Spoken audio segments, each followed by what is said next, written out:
All right, so looking at sails, the first section. So if you go below the boom, if you're looking at a sail straight on, it's kind of one-dimensional. So if you look at a sail, you know, a lot of times I kind of have, when I'm sitting there, for whatever position you're in, you look at the shape of a sail, it kind of looks one-dimensional. If you kind of look up the sail, you can see a lot more.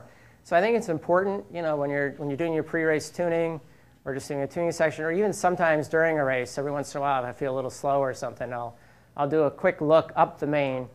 And you know, the things I'm looking for are, well, we have, you know, I really look at these. Whether you have stripes or not, you can still see there's seams here. So you can still see the shape, but you know, it's really much more obvious with the seams. I'm looking for kind of this overall depth, you know, how deep this sail is, and we're going to get into a little bit more how you can tell. And then how far forward this draft is, how round it is up here. And I'm looking for how much twist we have, how hooked this batten is. So, you know, if I'm taking a look at this sail right now, you know, I'm thinking it's actually pretty eased. Here's the backstay. You know, I know at the tightest, you know, you can get it almost to the backstay. You have a lot of hook. I call that hook. I'm looking at this as the draft seems pretty far forward. You know, look at how round the very, very front edge of this is, how much all the shapes in this very, very front part of the sail. And I'm looking at it as fairly deep. So those two things would tell me we have a fairly straight mast. So the idea of this wasn't to critique the sail, but just to say, and none of those are necessarily bad or good. That's just what I see with this sail. And it's important to look at this every time you sail, because you need to be able to repeat things that seem to work. So if you're going really well, you know, it's really good to say, wow, we're going fast. Let's, you know, we just finished the race. Let's spend another 5 minutes and let's go take a look at what the sail really looks like. So if you look a little more specifically at a sail like this, so here's doing the stripes on the sail. This is how a sailmaker would analyze the shape of a sail. And your eye can do some of this, but you know, if you take a photo, you can do this pretty well too. But first thing they do is draw a line between the luff and the leech. And then at some point is the maximum depth point. And that's a key point, because we're going to measure how far back the depth is and how deep it is based on that point. And these are always done as a percentage. So in this case, we measured it at 44% back. So it's almost 50%, but not quite.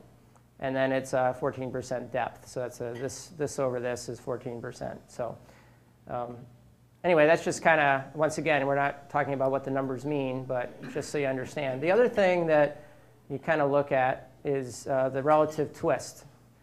And this, it's really done by these chords between the leech and the luff. And you'll see that the top one is twisted open more, and this bottom one would be even more hooked in. So the twist goes up as you go further up the sail, and that's true for both the main and the jib, and we'll explain why that goes on in a couple more slides. Oh, okay, I guess I got ahead of myself. So the difference here is the twist of the sail, so go on. So when a sailmaker does this, when you have our guys Garth on the West Coast or Ched Proctor analyze the sail, they actually go through quite a few numbers, because once they put in a computer program, they can actually measure quite a few things. You can't really see the numbers here, but so what they've done is they just click on the stripes. That's what each of these little dots are. And the computer will draw the line. And from there, it does all the math. It draws this line, finds the max depth. And it's also, because it's doing that, it can actually measure the entry angle, the exit angle, and those can be all charted out. And that's what they do when they're really designing a sail. They'll take a look at it, and then they have some programs that could go in and try to optimize what that means. And so when they're first designing a sail, that's what they go through.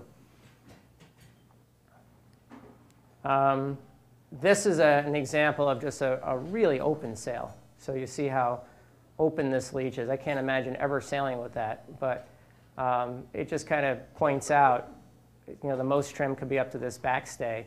And what I look at for that is really that top batten. Pretty much any boat I sail, I'm looking at that top batten.